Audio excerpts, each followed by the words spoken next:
Hey, so something that I know is a huge pet peeve for people in the know, the kind of thing that induces a long drawn out eye roll, is when someone asks if a snake is poisonous. If you do, you might get a sarcastic answer back if you ask the wrong person, but luckily for you, I am not the wrong person, and I know it's something that is so easily misunderstood because it's one of those things that just seems so interchangeable. It's also something that has been said so often without a collective correction, kind of how in the States they say, I could care less when they mean I couldn't care less. Apparently, the negative particle was dropped sometime after the 1940s and nobody bothered to pick it up again. Anyways, not differentiating properly between venomous and poisonous is a very common mistake. Maybe less so if you're Australian, I'm not sure, but it seems like something they would have to know. But it seems like the phrase poisonous snake has been drilled into our collective consciousness. And so, what does it mean if something is poisonous, and what does it mean if something is venomous? Well, dangerous snakes are venomous, generally. The term venomous is applied to organisms that bite or sting in order to inject their toxins, whereas the term poisonous applies to organisms that unload toxins when you eat them. This means that very few snakes are truly poisonous, so most snake toxins are transferred by bite.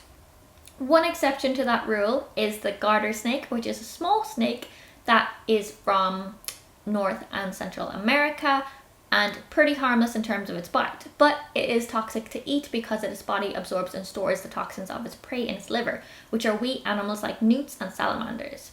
Garter snakes were considered to be completely non-venomous for the longest time, but they do have very, very mild venom that has been known to cause really light swelling or itching, kind of like a bee sting more than a nasty snake bite. Garter snakes are pretty cool. They may not have particularly nasty or dangerous bite, but if disturbed, they still may coil and strike. But normally, it will hide its head and flail its tail like a chump, because they know what's up. These snakes will also discharge a malodorous, musky scented secretion from a gland near the cloaca. So basically, they just fart. That is their defense mechanism. A cloaca, by the by, is a posterior orifice. It is present in amphibians, reptiles, birds, some fishes such as sharks, and monotremes. A cloaca is not present in placenta mammals or in most bony fishes. And cloaca is the Latin word for sewer. Hilarious. So that's one not so venomous but quite poisonous snake. Other non-venomous snakes include the ball python, boa constrictors, Burmese pythons, the California king snake, carpet pythons, the corn snake, green anacondas, and the world's longest snake and longest reptile, the reticulated python. It is also, they're all not going to get you by a bite. They have other ways of doing that. I fell down a rabbit hole full of snakes when reading around for this video, and I gotta say, I wasn't that afraid of snakes before now. I mean, I grew up in Ireland, so they were never a problem. Thank you, St. Patrick. You're a doll. But I'm pretty gosh darn scared now. There are some crazy mofos out there. Sons of guns can cause things like cardiac arrest, kidney failure, or a cerebral hemorrhage if you just look at them funny. The word viper now sends shivers down my spine. Like the Russell's viper kills 25,000 people a year in India alone, but it also lives in Sri Lanka, Bangladesh, Nepal, Thailand, Pakistan, Cambodia, Tibet, China, Taiwan, and Indonesia.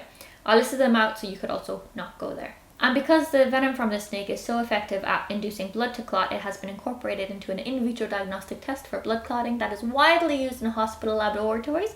I have used it myself at work in the coag department. The test is often referred to as dilute Russell's viper venom time, or DRVVT. It's used to screen for the lupus anticoagulant, which is a protein that increases the risk of developing blood clots in both the veins and the arteries. So again, just to sum up, the term venomous is applied to organisms that bite or sting in order to inject their toxins, whereas the term poisonous applies to organisms that unload toxins when you eat them. And other poisonous animals other than snakes include most amphibians, so frogs, toads, salamanders, etc., which carry around some amount of toxins on their skin and within their other tissues, such as the highly toxic poison secreted by various poison dart frogs. And along with snakes, dangerous spiders are also generally venomous. Some lizards are venomous as well. It's all super interesting. I'd recommend reading more about it. It's all mega cool. And if you're more of a visual person that loves to learn about things by watching instead of reading, you're also in luck, as CuriosityStream have a really amazing documentary called Hidden Australia, from which I learned that Australia has 21 of the 25 most venomous snakes, with the eastern brown being responsible for 60% of Australia's fatal snake bites. Australia is someplace I've always planned on living someday, so it's been good to get some research done on what I should and shouldn't be afraid of. Also, never ever heard of parentes before, so this documentary has been incredibly useful and interesting for me. And if you want to watch it too, luckily for us, CuriosityStream has sponsored this video and have been very kind to give my wee audience 26% off an annual premium subscription. So that's less than $15 for a whole year. They also have thousands of other titles, including documentaries from your faves like David Attenborough and Stephen Hawking. On top of that, if you sign up to CuriosityStream, you also get access to Nebula for free. And Nebula is a streaming service that hosts smart, thoughtful videos from your favorite educational YouTubers, like me, including original content that you can't access anywhere else. So go follow the link in the description down below to get access to both CuriosityStream and Nebula. And that's it. If you like this video, give it a thumbs up. If you'd like to see more videos like this one, hit subscribe. A big thank you to my patrons on Patreon, and thank you for watching.